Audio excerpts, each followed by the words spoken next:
can reach transaction that goes back as far as 2006, totaling 11.7 billion.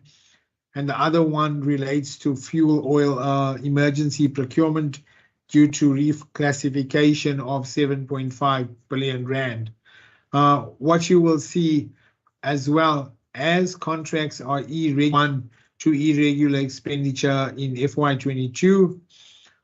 New incidents and transactions that were recorded during the financial year was 300 million. I must highlight that there are a number of transactions that have trends. Some of that will then flow through in our next reporting cycle, leaving you with a closing balance of 67.1 billion in terms of irregular expenditure. We have established a loss control department in April 2020. Foremost, in your existing current year, you don't want to be incurring any more irregular expenditure.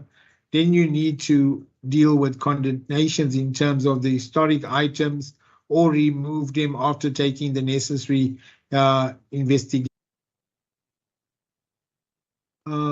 Touching on our financial performance for the year, Andre has highlighted substantially a lot of this without repeating. Based on your 2% on the back of a 15.6 tariff increase and growth in volumes as we came out of the COVID pandemic, your EBITDA grew by 20 billion year on year from 32 operating profit, which grows literally 3 times from 6 billion to 20 billion year on year. And like Andre has indicated, taking into account finance charges as well as into 12 billion. On the back of that, you can see all upward trending improvement in the key financial ratios. Just to highlight importance, the debt service cover ratio, despite increasing from 0.3 to 0.10 to cover our interest commitments and our capital commitments on our debt. And that is why we need the support in terms of government equity conditions to ensure essentially of 31.7 billion.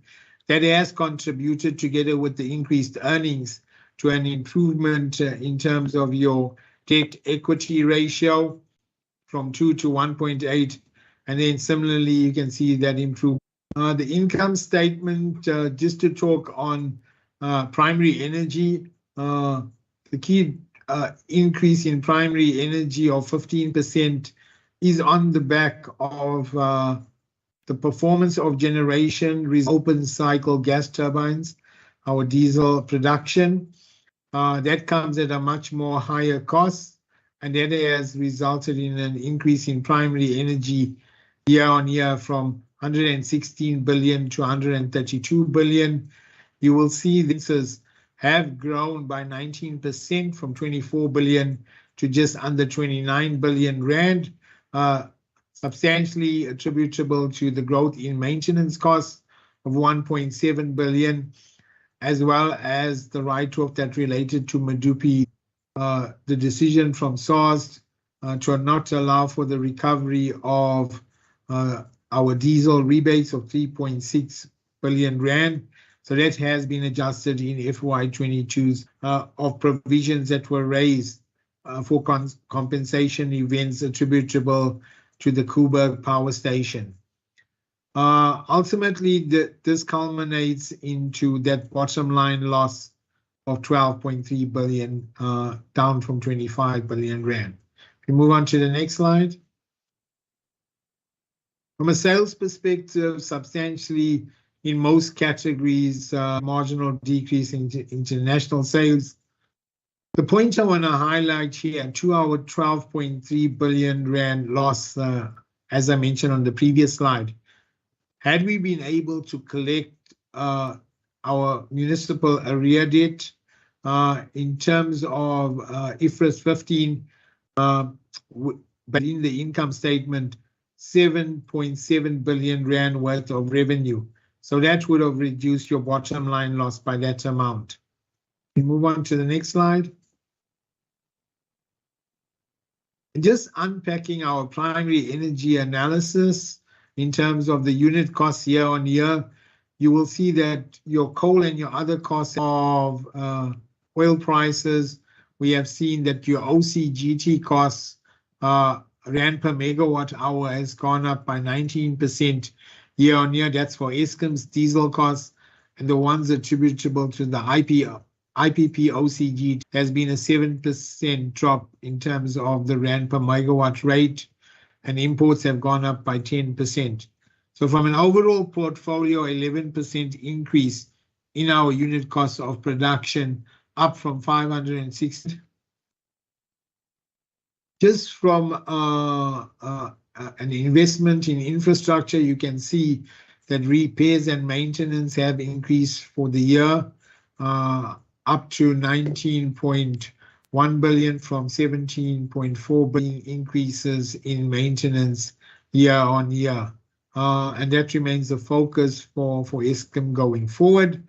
From a capital expenditure as well, you can see that we have spent in that financial year around, and even in this financial year, that capital expenditure will increase based on our affordability as Eskom. Move on to the next slide.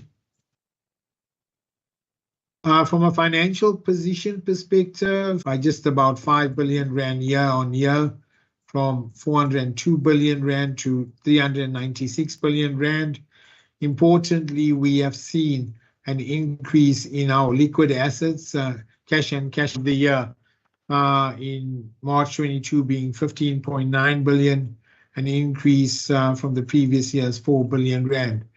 What is also important that in the financial year, and importantly that to date, over the last 4 years, government has always delivered in terms of that equity support, which gives us confidence as Eskom to equity ratio improving, and your current ratio, because of also the reclassification, that has decreased year on year. And then you can see on the back of your exchange rate changes between. Just looking at our debt and our finance costs, I've spoken about the gross debt, and from a net debt perspective, a drop from 400 billion rand to 300 FY22. We have repaid just under 39 billion and we raised 33 billion rand. Exchange rate movements of 3.6 billion and some other items of 4 billion rand of our portfolio. Our average cost of debt at around 10%, and our investment returns at just under 4%, 3.92%. And importantly, as Andre has indicated, the gross finance costs on the back of a 400 billion rand debt of 43 billion rand, taking into account finance to address in terms of Eskom's financial sustainability going forward. Moving on. Just funding for the year, a significant borrowing requirement for FY23 of 58 billion rand, achieve our funding to the end of the year. Importantly to note that a large portion of Eskom's funding is secured on the back of government guarantees. What is available to Eskom as at the end of November 2022 is 28 billion of guarantee. Eskom perspective, 81 billion rand that needs to be repaid in this financial year. And if you just look at the trend over the next few years, averages 60. Cash flow basically highlights that once you've taken the revenue and your operating cash flows into account, the operating surplus of 53 billion must then service your interest repayments. The last financial year of 72 billion rand, resulting in a debt service cap of 20 billion, linked to then the equity support of the 31.7 billion. It's highlighting the importance that without the government support, Eskom will not be able to meet all its debt service commitments. If we move on to the next slide. Rear debts, Andre has touched on it, billion, but like Andre's mentioned, currently for this financial year, we're already up to 56 billion rand. This needs to be addressed through interventions of government. It's unsustainable. Eskom cannot be carrying a growth slide. Over and above our municipal debt, Soweto has decreased to 4.6 billion rand after we have written off some prescribed debt as well as in duplum interest. Just to touch on other customers, customers that owe Eskom in excess of 100 million.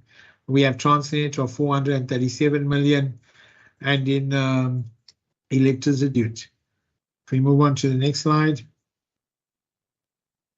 Just reflecting segment information in terms of our three key businesses of generation, transmission, and distribution.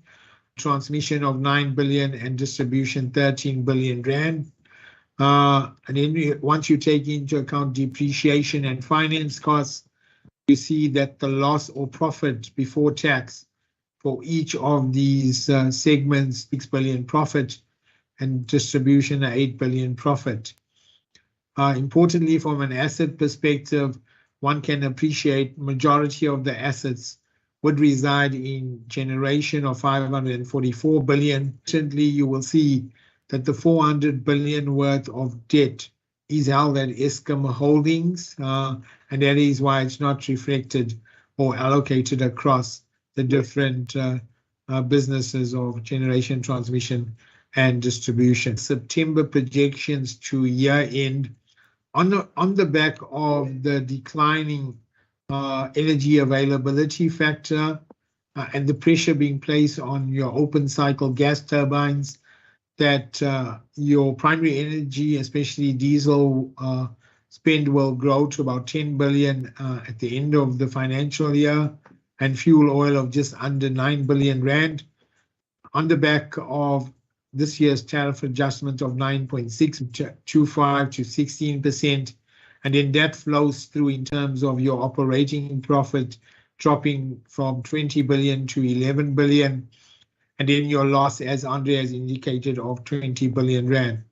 I think importantly to highlight that there is 26 with 21.9 billion rand that will be allocated to FY 2023's financial year.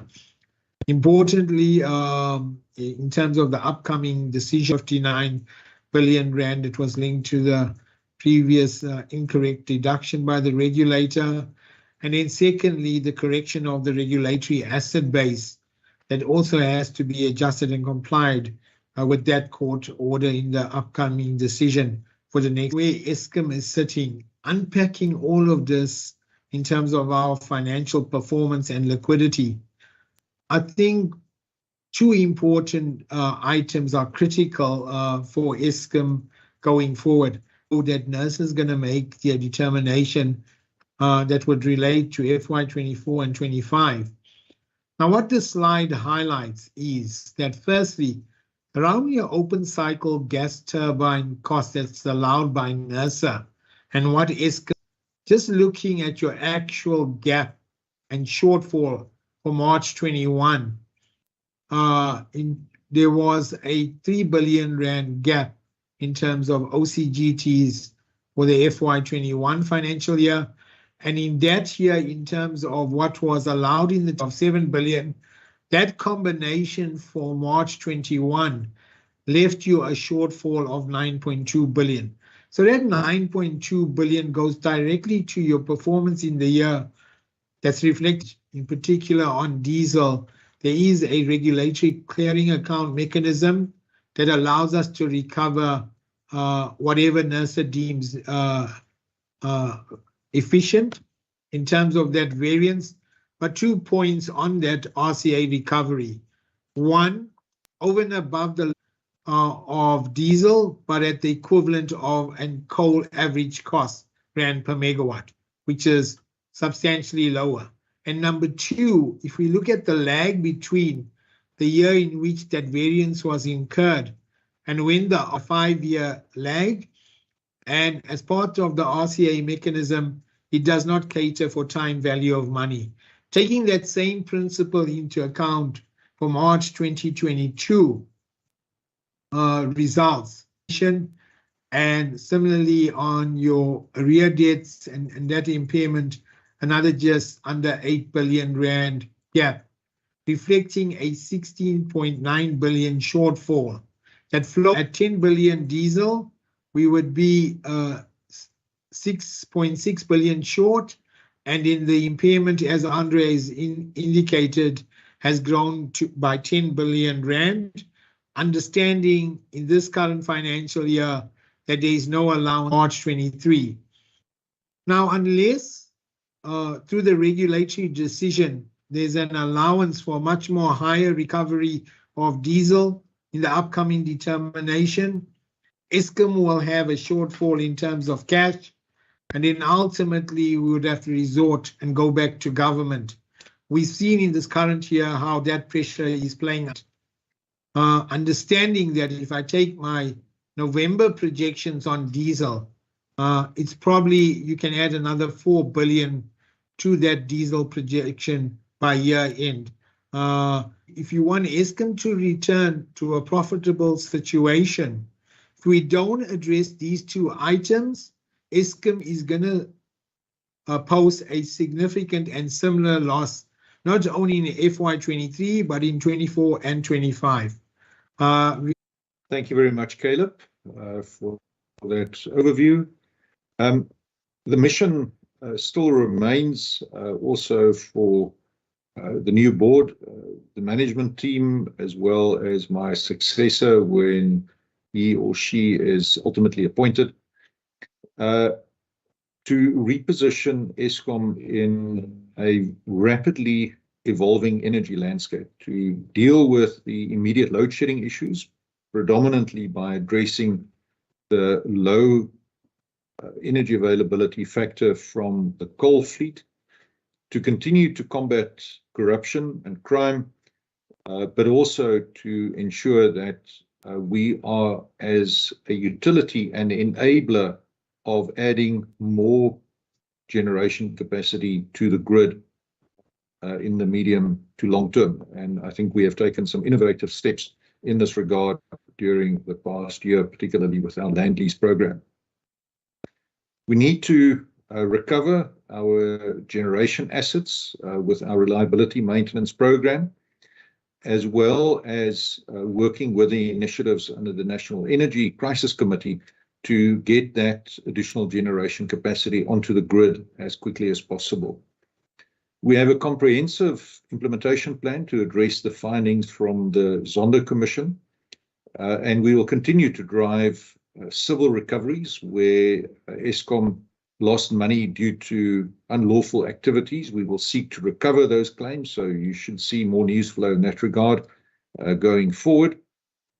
And then we have to follow through on a sustainable reduction in our debt, and we look forward to any announcements in this regard that National Treasury and the Minister of Finance may make during the upcoming budget speech following the statements made by the Minister during the MTBPS.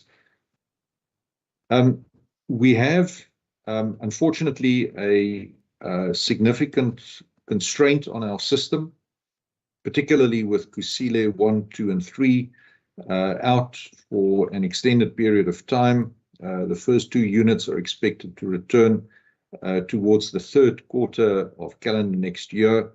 I misspoke earlier, maybe a Freudian slip. The Medupi Unit 4 is only expected to return in August, but we will have one Koeberg unit offline for the whole of next year. So that takes off 928 megawatts from the grid. So the outlook for next year is going to be very constrained. I believe that there's a significant role that each and every South African can play by treating electricity with the respect that it deserves, by using electricity sparingly, switching off unnecessary lights, ensuring that energy efficiency is adhered to, filling a kettle only with the water that you need, turning down the thermostat on your geyser, and so forth. These are simple steps that we can all take to make a significant difference to the electricity constraints facing our country. Ultimately, though, as we have been saying for the past 3 years, we need 4 to 6 gigawatts of capacity to be added to the grid. And this now really is becoming a matter of extreme urgency. And this has been brought to the attention also of the National Energy Crisis Committee, who are giving it their attention.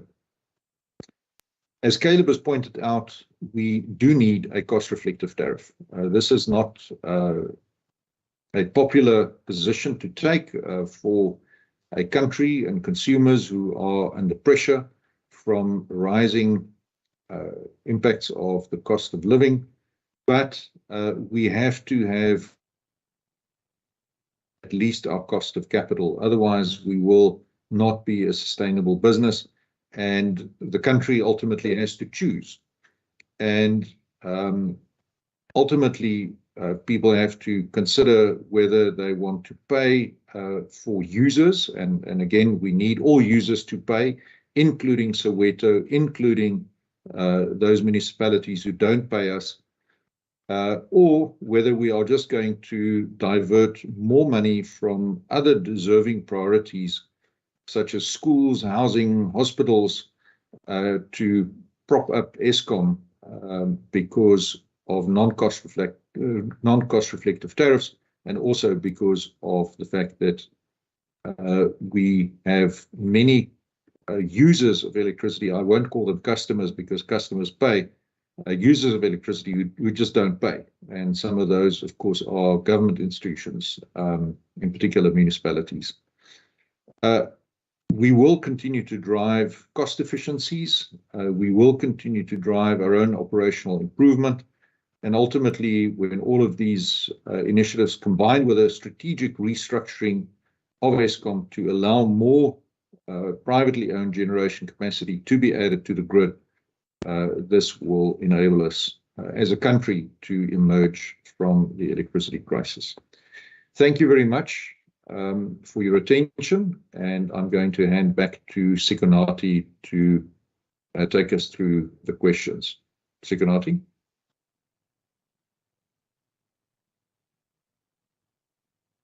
Thank you for your presentation, Andre and Caleb. We are going to start with the questions immediately.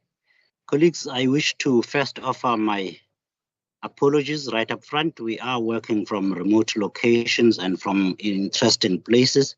So should there be any breakdown in technology, I do have my colleagues that will assist with reading the questions. Teresa will do so in the event that I'm unable to. And we have Lerato Mashinini that will also on Pomakwana, so that we may detain you no longer after that question. I've scanned through the others. It's from Susan Comrie of Amapungane. In fact, this is a question Susan asked during the last public engagement we had. She's reposted it. Mr. Makwana, during your previous tenure, Eskom implemented the keeping the light. Believe that that policy was a mistake.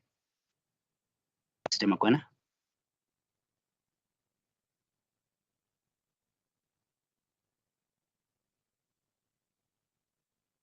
Thank you for that question, Sikonati. I think, Susan, the Eskom of 2010 and the Eskom of 2022 are two separate entities in 10 years.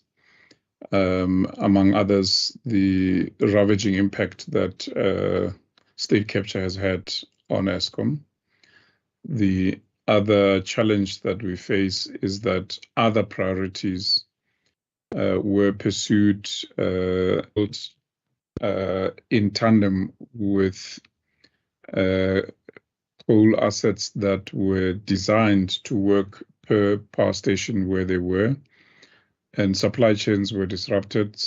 New alien coal was introduced to those power stations, and therefore all these changed the the made of hindsight look back to choices that were made in a different context, where a build program was also emerging that would have brought power sooner onto the grid in 2017 at that time than where we are now. Lots of disruptions have happened to those decisions. So I don't think we can.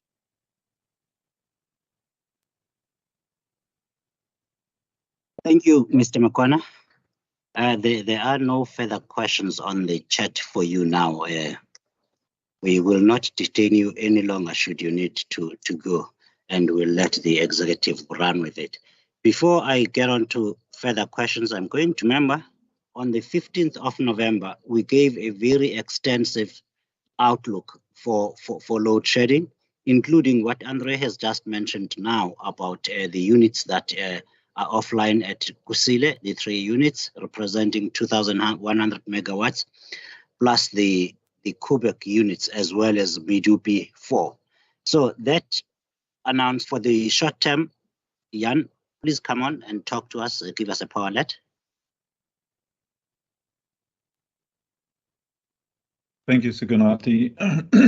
To all the colleagues and everybody connected. Let's first deal with 2 days from now, Christmas. And I'm sure that is on a lot of people are thinking and waiting for Eskom to announce what is happening regarding load shedding on Christmas Day. Now, it's Eskom's intention not to have a load shedding on Christmas. And I'm repeating, it is our intention not to have a load morning. And then very early on Sunday morning, then make a decision. The current outlook, based on not having significant challenges on the system over the next day and a half, indicates that we are going to utilize a lot of the emergency. That will be water as well as diesel volumes in Christmas Day. So that is the current outlook for Christmas, that is Sunday the 25th. Now, Sigunati, there's very little else to add, but I am going to repeat a few things, the current outlook for the next month and perhaps the next 3 months. But more specifically, being quite a significant risk, make no mistake. 3 units, 3 major units at Kusile, as you say, over 2,000 megawatts. And then also we need to remember that also the gas air heater fire in Kusile Unit 5, that is another 7. So that gives us, nearly 4,000 megawatts, 3,500 megawatts. So it is going to be difficult. And that will mean that obviously we will have to run the existing units at a higher utilization or at the same levels as we have it now in 3 months. I had a meeting earlier this morning with a team at Kusile, that was at 6 or 7 o'clock this morning, to have an outlook on, what is and when can we expect the units back at Kusile. Now, there are some additional analyze when we can start with the work and how we can start with the work and when these units will return. So in addition to that, there's nothing else, Sigunati, that I actually can say over and above the fact that it's going to be a difficult period. Really, we see a challenging period ahead of us. Thank you. Thank you, Jan. Colleagues, Andre started his presentation earlier with a statement on load reduction, particularly in light of the Constitutional Court decision this morning. I'm now going to read the question. Start with Chris Yelland of ePublishers. He wants a comment on Soweto levels of electricity theft and non-payment. And the following question also comes from Antoinette Slavet of all approval from all debt holders. And lastly, in this round, News 24, Lisa Stein, please provide an update on the effort to find funding for diesel. Can you also answer Lisa's further question down there where she wants to know whether Eskom is getting a discount on the diesel that it buys from Petro SA? Thank you. Thank you very much, Sikanati. So first of all, let me deal with Chris's question. Chris, the current overdue Soweto debt is about 4.5 billion rand, bearing in mind that as interest on the overdue debt accumulates, of course, we are prevented by law from the cumulative interest exceeding written off some considerable debt in the past. The current payment rate for postpaid meters is sitting at about 24%. Of course, we are rolling out prepaid meters as fast as we can and as fast as the community allows us to do so. Otherwise, of course, we really struggle to install some of those prepaid meters. They are not always received with open arms by the municipalities. Chris, if I can deal with the instances of load reduction. Load reduction is a mechanism that is at the disposal of the licensed operator, which of course in this case is Eskom, to responsibly manage and also proactively deal with issues that can potentially harm the provision of a reliable and continuous supply of electricity. And it is implemented as a measure of last resort when there is significant pressure on the system. The current extended load reduction has been implemented as a means to assist the system operator to maintain the balance between supply and demand. And of course, as everybody in the country knows, we do have a supply shortage. We have tried to pull all of the levers at our disposal, open cycle gas turbines and diesel, which we are fully utilizing. We have depleted our emergency reserves. We are using our water as much as we can, bearing in mind that we have to maintain a reserve margin.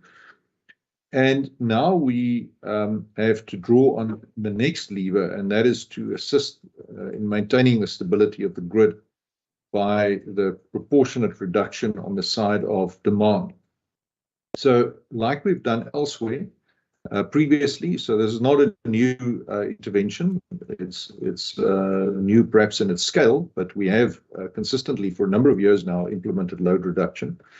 We've identified areas that pose a disproportionately high demand on the grid infrastructure, and we've designated schedules for these areas that are fair and rotational and only last for between 2 and 2.5 hours. So when the system operator deems it fit, based on the supply situation, the demand situation, an instruction will be issued, the affected areas will be notified, and they need to refer to those schedules to know when load reduction will be implemented. We are trying to avoid overlaps of schedules between load reduction and load shedding to minimize the duration of periods when people have no electricity. However, of course, given the fact that we are now emerging from stage 6 load shedding, this cannot be avoided at certain instances and on certain days.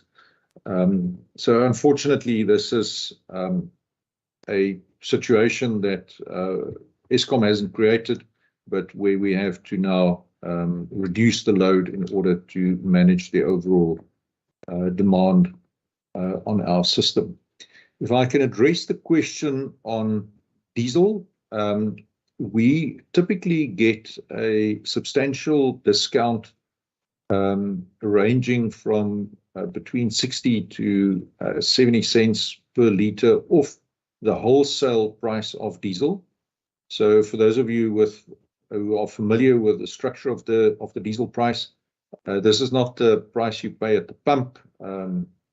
That includes a retail margin, but there is a wholesale price, and that price is published as a guide every month by the Department of Mineral Resources and Energy, and off that price we do receive a discount.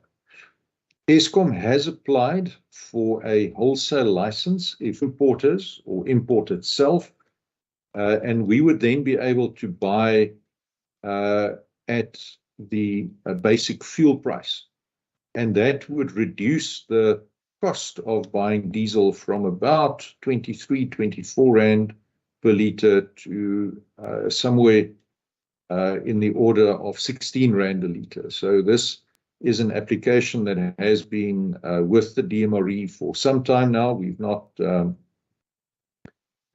made a huge amount of progress on that, unfortunately.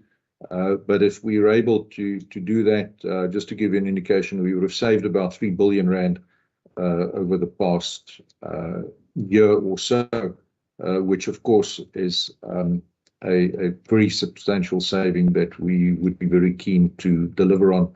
So discussions are continuing with government in this regard to enable this license to be allocated to Eskom. Sigonati, I hope I've answered the questions allocated to me. Thank you, Ray. You have not responded to the one on splitting the debt between the three entities that will be created. All your questions on the chat box, it is open for the next 10 to 15 minutes. There will be no opportunity for interviews afterwards. Thank you. All the debt is held at holdings level, and even in our discussions and our proposals around transmission lender consent, the principle is the debt still resides at holdings. In terms of that mechanism, looking at an intercompany loan, but more importantly, overall, it remains at Eskom Holdings. And the principle substantially is divisions of generation, transmission, and distribution. So substantially, a majority of that as an intercompany loan would be in the generation business. Thanks, Sekonati. But so in that regard, then, Caleb, you don't need any approval from the bondholders because the debt doesn't move. Am I correct? Or do you? No, you still, because the debt is currently with Eskom Holdings. All right. Before you go, do you have money for diesel? Lisa wants to know if there has been any development. So like we've said, and I've demonstrated in the numbers, compared to what funding that we need to still close by the end of the year. And there was another question. A lot of that additional funding is a bit more CapEx, as well as dealing with the gap in National Treasury to find a mechanism around funding of diesel. Those discussions are still ongoing. Thank you. Thank you, Caleb. Colleagues, the question on the load reduction to non-paying municipalities has already been addressed. So I will skip all the questions that come on that topic. Vali Padayachi wants to know, what is the non-paid Soweto? Andre, you want to go back to that question again? Before you do, let's take Laura Gardner of Debtwire.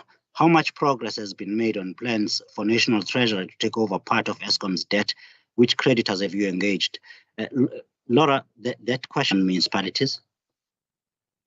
Yeah, typically, Vali, we are able to suspend service when one of our customers does not pay. So the payment rate for Eskom customers typically is quite good, because we are quite diligent in exercising credit control of electricity to people living in their distribution areas, from whom they are supposed to collect payment, and then they are supposed to pay what is due to Eskom. But as we've seen, that does not happen in a number of instances, and that municipal debt is now sitting at in excess of 55 billion and is increasing very, very sharply.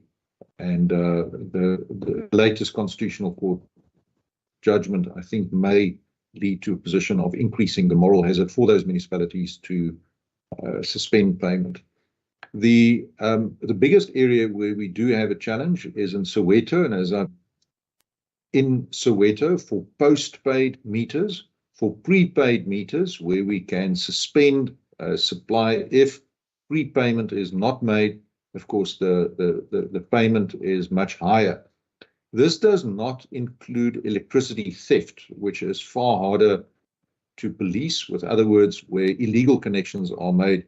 This is an ongoing battle in areas like Khayelitsha, also Soweto, Elsie's River, for example. There are a number of areas where we have significant challenges in this regard. Of course, it's an exercise that's not welcomed. Eskom teams who do this have to be escorted by security personnel, and they have been threatened, in some cases assaulted, stoned, and abducted even by community members who prefer to pay nothing at all for electricity. So I trust that gives you a bit of a flavor for the environment in which we operate. Signati? Thank you, Andre. Let's take the questions from Ray Matlaka of Daily Maverick, as well as Peter Atat Montalto. 2023, mainly through bond placements. Has there been changes in Eskom's borrowing requirements post the latest reporting period? Peter Atat Montalto has a comment actually. Rising municipal area would you ask for in a bailout? Similarly, if we get a lower tariff on January 12th, would you ask National Treasury to cover all the net wider debt service gap, as you call it, especially increased bailouts if they are needed? Before you answer these questions, Caleb, please take this one from Susan Comrie as well. Can you elaborate on the 2.7 billion rand compensation claim at Quita?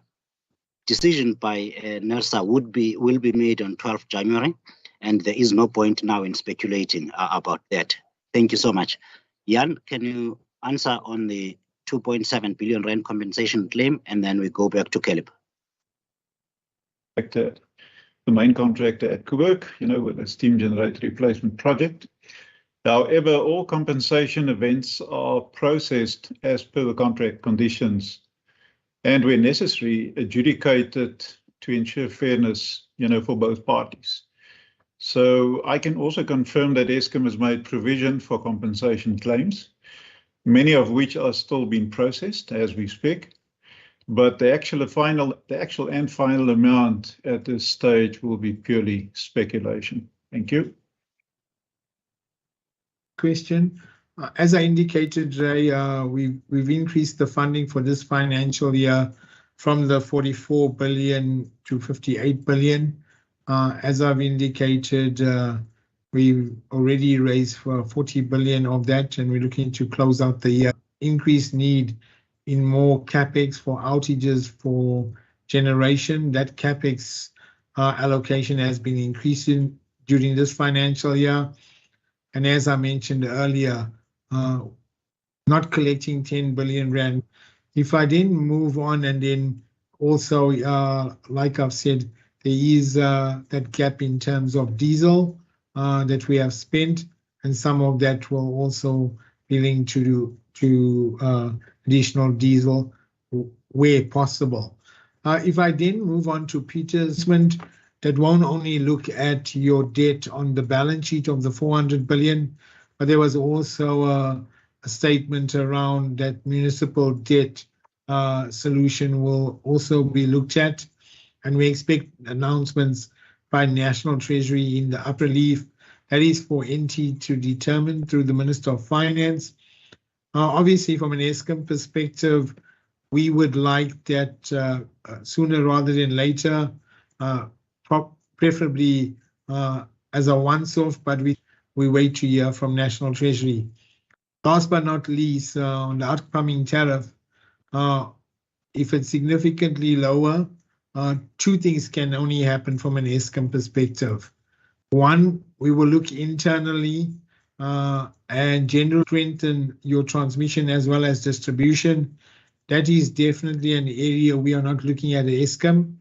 So we would have to ultimately then go back through the shareholder back to National Treasury and highlight the gap that we see in meeting our funding on our strategic direction going forward.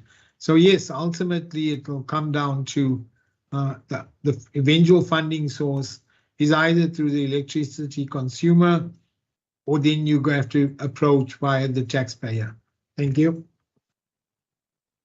On that, there will be no global call, investor call after this.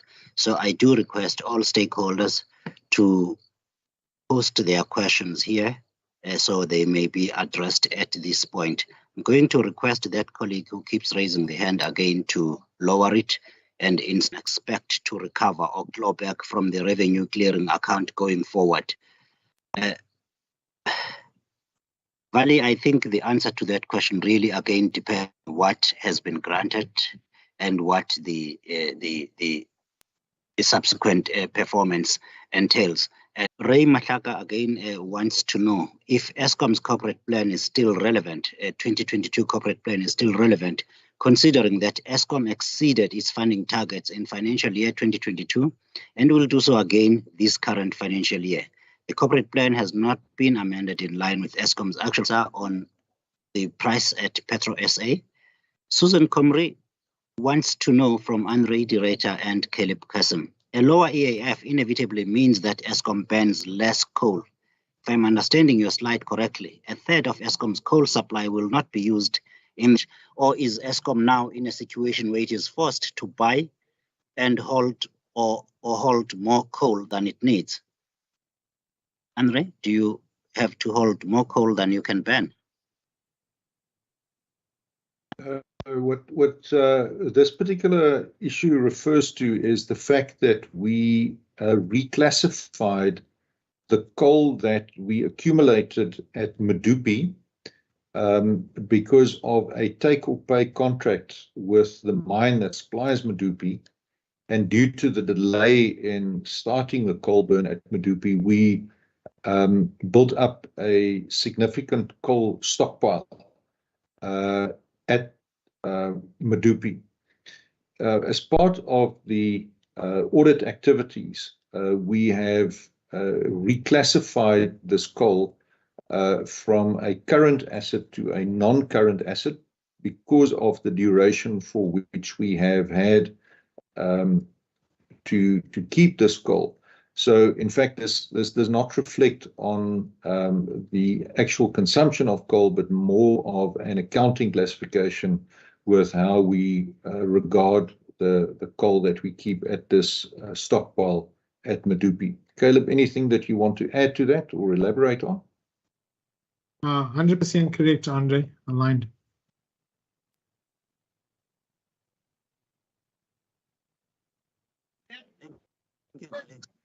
Chris Yeland wants to know the average EAF for the calendar year 2022 is expected to be 58%.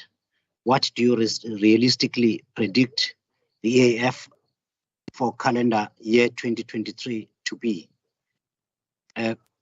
Mariam Issa is asking this night and early morning, pushing us to stage 6 load shedding.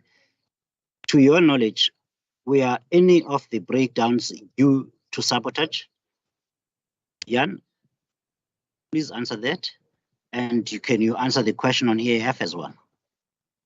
Yeah, thank you, Sigunati. Miriam,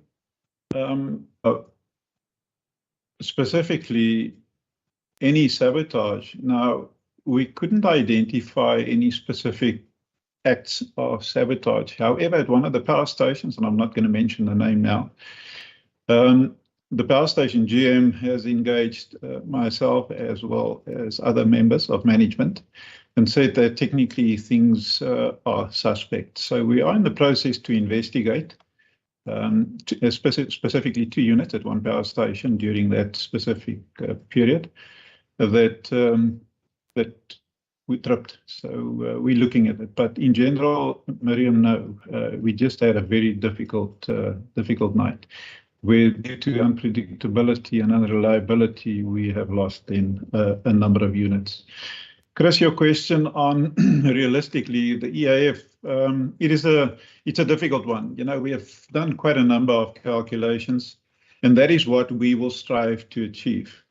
Now, granted, we do have Kusile 1, 2, and 3, as well as 5 that is offline, and more specifically 1, 2, and 3 that is in commercial operation. However, we trust that those units hopefully will be returned to service successfully within, or at least, you know, by the beginning of the second quarter of the calendar year of 2023.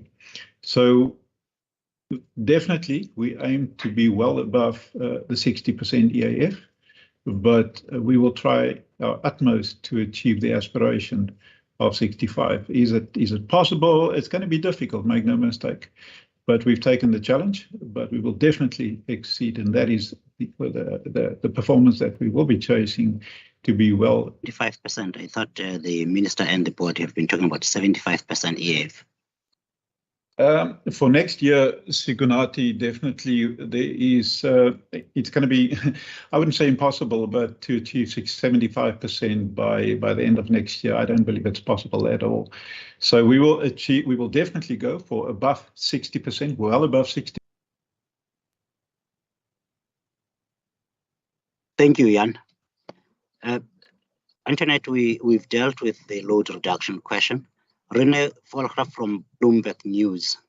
It's a question for Caleb Kassam. What is the breakdown that you spoke about, Caleb? And Stella Kridge also has a question for you. She's from Barclays Research. How does Eskom plan to repay the $23? Thank you, Caleb. Thanks, Sekonati. The split of the 81 billion commitments for the next financial year, 33 billion is interest and capital is 48 billion. In terms of the optimal mechanism, obviously our outlook for the next few years is also part of the discussions that we're having with National Treasury.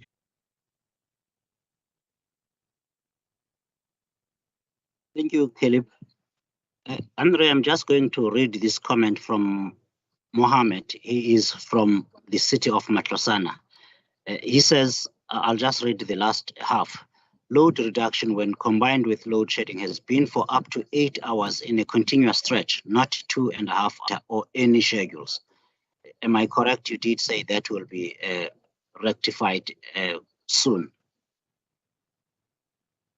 Andre? Yes, Sekonati, that is the plan, that we will improve communication in that regard to enable people to plan to the extent that they can. We, of course, recognize that this is an inconvenience, but as I explained, this is within the remit of the system operator to implement measures to protect the stability of the grid, particularly in areas where there is high usage and a high degree of illegal connections or non-payment. Thanks. Thank you, Andre. To answer Stephen Krill's question, Caleb, can you just tell us, please, what part of the, or how 8.5 billion rand during this current financial year will not require government guarantees? And what is the forecast of Eskom's cash balance at the end of March 2020? Is available for us. As part of closing out the 58 billion rand, we will utilize a portion of that. In terms of our year-end cash balance, first and foremost, there will be a positive. As I sit here today, tell you the exact number. I guess with the tight system and the challenges we had this financial year, I think it'll be a much lower number than where we were at March 20. Thank you, Caleb. Andre, this question from Clyde Mellinson, I will direct to you. You said in a recent future outlook presentations, well, Eskom said, unconstrained footnote, it is stated that this is neither logistically nor financially feasible, and therefore the outlook on load shedding stages should be increased. Could Eskom provide guidance on how capped diesel usage would in fact Yeah, let me have a stab at that. So we have two open cycle gas turbine sites, the one at Gerikwa, the other one at Ankerlig, close to Saldanha.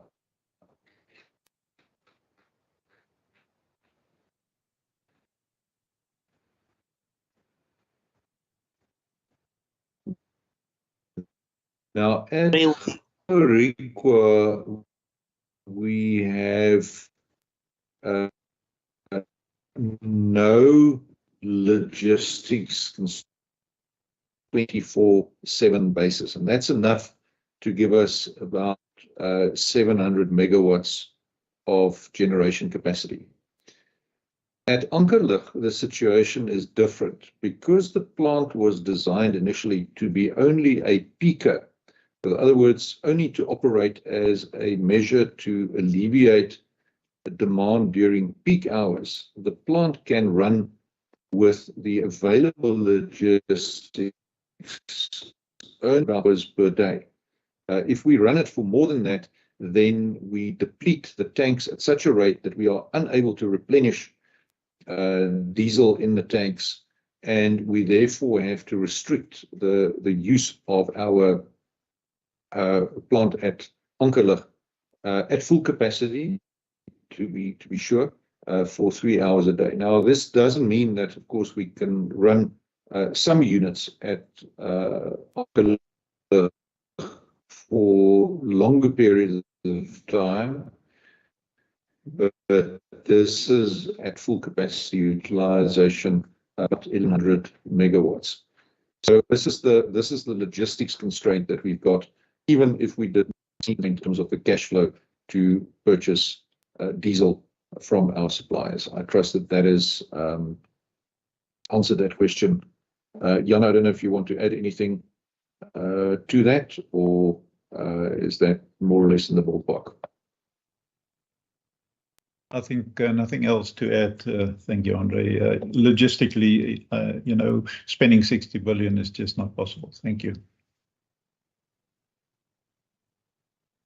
Thank you, colleagues. We closed the chat 3 minutes ago, and we, of course, only had the last question from Alex. Alex, please do pardon me. I'm not going to attempt pronouncing your name. You are from City Research. You are following up on the debt transfer question. Debt transfer happens over time and not as a one-off transaction. That is your question, Caleb. I'm going to invite, though, just after you've answered that question, I'm going to invite Karen Pillay to answer the security-related question from Banele Gininzo. What does Eskom commit to the National Defence Force? This is with regards to the deployment of the army at some of our power stations. Here, so I'm not going to help you on that one. He wants to know if there has been a formal challenge and what is Eskom's response to the taunts. Can you just give us any, if they will be going to any other power stations in addition to the 4 that have been previously announced? Please come in after Caleb, and that will be the last question we deal with in this round. Thank you. There will be conditions that Eskom would have to comply with. Obviously, they are still busy with that, and they will engage with Eskom. From our perspective, that Eskom is able to then benefit from the debt solution. If the conditions are too stringent to achieve, then we're back where we find ourselves. Please come in. Anati, and good afternoon to everyone on the platform. Just in terms of the SANDF deployment, certainly we have received deployment at 6 of our power stations, and in essence we are seeking power stations. We are in discussions with the SANDF to just firm up in terms of the threat information as well as risk exposure for the various sites, the deployment that will be filtered through to Eskom. Thank you. Thank you, Karen, and thank you to everybody, all of you colleagues, for attending this media briefing on a Friday afternoon. Just before I did indicate earlier, colleagues, there is no opportunity for interviews. I will post the link, the recording to this conversation as soon as it is downloaded, and it will be emailed to everybody safely to your destinations. Andre, closing remarks, please. Yeah, thank you very much, Sikonati. Thank you to everybody on the call. Thank you to members of the media for your continued interest in Eskom and your willingness, your eagerness to hold us to account. I think you've done a fine job over the past year. Also, thank you very much to our lenders and members of the financial community for your support and your engagements. We really look forward to continuing those engagements in the new year, particularly as we await with you the expected announcement in the budget during February from the Minister of Finance, and try to digest what the ramifications of that will be for Eskom and Eskom's debt. We wish you a very happy holiday season. If you do travel, please be safe. Look after your own safety and that of your families. Forward to again engaging with you in the new year. And I would not be doing my duty if I did not request you to please use electricity sparingly, switch off all unnecessary appliances. Let's work together to keep this a Christmas where the lights are on. Thank you very much and good afternoon.